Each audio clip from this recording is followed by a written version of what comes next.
Yo， 大家好，又係 Adam。今次咧我就會講 compressor 係啦。咁今堂講嘅 compressor 咧都幾重要嘅係啦。咁今次咧我會用鼓做多啲例子係啦。咁好，咁又係啦。咁我哋預少少啦。今次好咁今次咧我哋咧會試下咧玩個 kick 同 snare 先嘅係啦。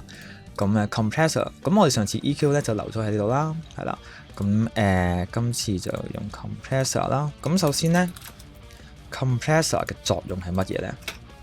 好 compressor 咧係令到成個 wave 啦，或者我會叫個聲音啦，由最大去到最細咧，都整到佢比較一致，係啦，係比較一致，而唔係直接斬咗佢。咁可能咧有啲人會用過一樣嘢叫 normalize 嘅，係啦。normalize 可以話係 compressor 同埋 limiter 嘅極端版啦，係啦。你最大力最高嗰啲 wave 咧，佢會幫你斬咗個頭，其實係會冇咗好多嘅 quality 啦，同埋會裂咗嘅聲，係啦。咁然之後咁樣強行拉大嘅，所以其實係我係極之唔建議呢一個方法嘅。咁而 compressor 就係用一個比較溫和嘅方式，令到你嘅 wave 同埋你或者咁講啦，你嘅樂器嗰條 track 嘅聲音係會比較有 dynamic 之餘，亦都係 keep 喺一個比較平均嘅力度，係啦。咁所以咧，其實佢職責就係將大力變翻細少少，細嘅變翻大少少，令到佢平均少少，係啦。咁就唔會話你嘅你彈嘅嘢擺落首歌之後咧，俾其他嘅樂器冚咗，係啦，一細聲嚟就冚咗。大家個 level 都比較一致少少，就算細聲都聽到，大聲亦都唔會話冚到其他樂器，係啦。咁EQ 啦 ，EQ 都好緊要啦，讓翻一啲頻譜俾或者空位啦，俾唔同嘅樂器之餘就係呢一樣嘢 compressor 個力水一樣。好，咁有幾個掣咧一定要學嘅，就 threshold 啦。咁係咩嚟嘅咧？咁咧 threshold 就係講緊就係當你嘅聲音去到某一個位嘅時候，佢哋就會 trigger 到佢個 compressor 開始壓，係啦。咁即係你個 wave 去到可能某一個dB 啦，係啦。咁佢就會咧開始壓落去。OK， 呢個就係佢嗰個高度點樣壓到幾多，係啦。咁然之後咧就到 attack 啦。attack 即係咩咧？就係佢撳嗰陣時嗰個速度究竟有幾快，係啦。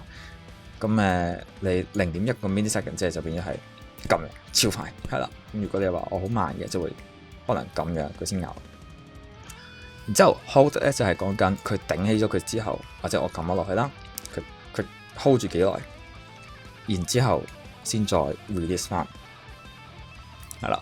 我例如 kick drum 啦，我哋係想佢滴啲噶嘛，一粒粒咁勁啲噶嘛。我哋好多時候咧就係我哋誤會咗啲有力嘅嘢或者咁細粒嘅嘢。attack 係咪要好快壓佢啊？唔係，如果你咁快壓佢嘅話，佢一打嚟嘅話，篤嗰下佢就會即刻已經壓走咗。即係話你嗰下 punch 你打落去嗰下咧就會冇咗嘅，係啦。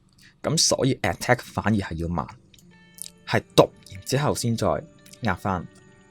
咁然之後咧 hold 咧就唔使咁耐啦，少啲啦。release 就快啲，就變咗篤，係啦。咁就變咗咧，佢後面嘅 wave 咧，佢嘅餘音咧就會長咗少少，就變咗咚咚咚咚咁樣，係啦。咁所以 release 有時候我都會 depends on 係個咩情況，我就會將個 release 可能較耐少少，等個尾音勁啲，係啦。hold 通常我都唔會太耐嘅。然之後仲有呢個比率啦，就係講緊咧佢壓嗰時究竟壓得幾犀利，係啦。佢令到嗰條 wave 係變咗好似個磚頭啊，定係保留翻少少嘅 dynamic，係啦。咁所以我通常都唔會壓得太犀利嘅。如果壓得太犀利咧，就會好膠嘅隻聲，好似咁樣嘅變咗蒙咗嘅。就算我幾大聲都好多蒙咗嘅會，係啦。咁所以我就會較大4度啦，係啦。都要聽嘅其實，係啦。咁然之後就有 make up 啦 ，make up 就係你加翻大聲啦，因為有時你壓咗之後佢就會細聲咗嘅。好，咁我聽下先。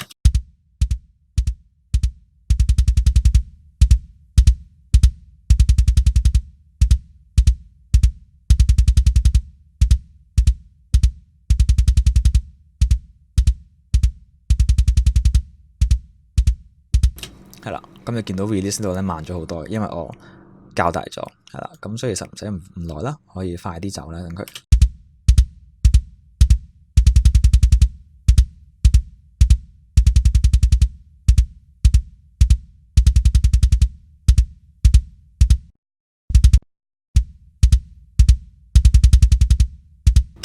好嗱，聽到啦。當我 on 翻佢嘅時候咧，會細聲咗嘅，所以我哋要將佢個 level 變翻一致嘅。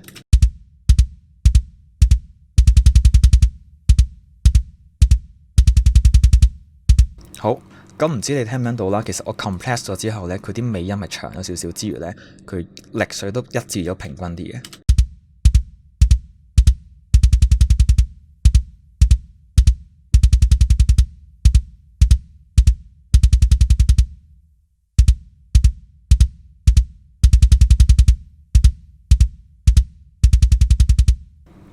係啦，咁然之後咧就到 snare 啦。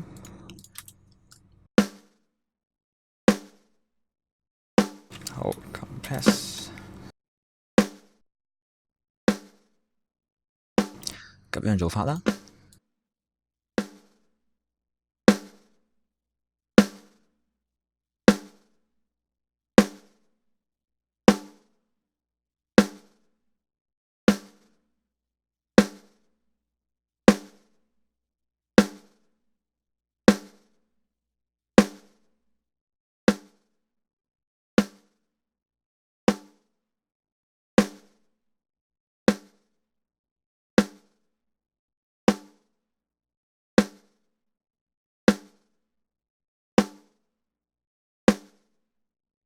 係啦，變咗一粒粒啲嘅感覺，冇咁散嘅。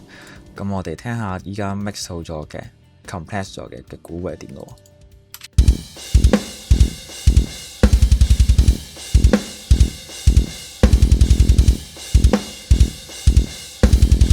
好，之後 bypass 啦。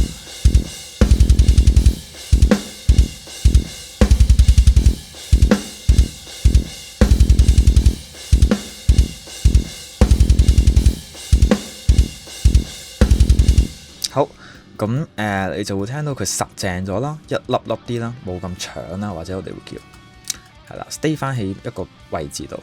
咁然之後咧，咁頭先留意到啦，好似細聲咗喎，咁我哋可能加翻一 dB 俾佢。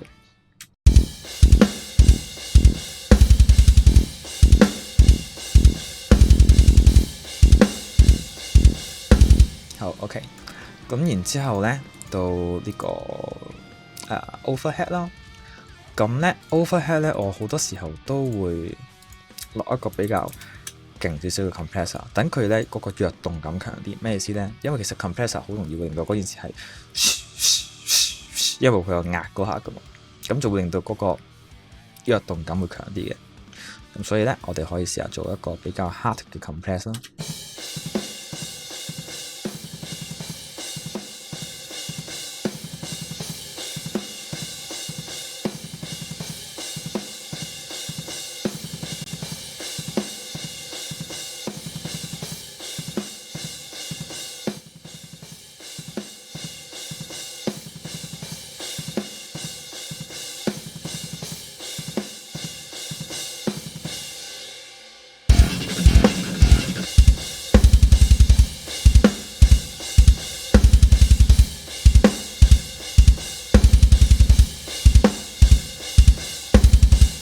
係啦，唔知你咪感唔感受到啦？有種嗡下嗰個感覺啦，係啦。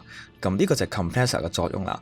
咁所以咧，其實有時候喺好多唔同嘅樂器咧，我可能想做嗰樣嘢個目的唔同咧，我都會落唔同嘅 plugin 嘅，係啦。即係就正如我呢個情況啦，我係想個 overhead 係有種嗰個感覺嘅，咁我就會將個attack 咧就會較快少少嘅。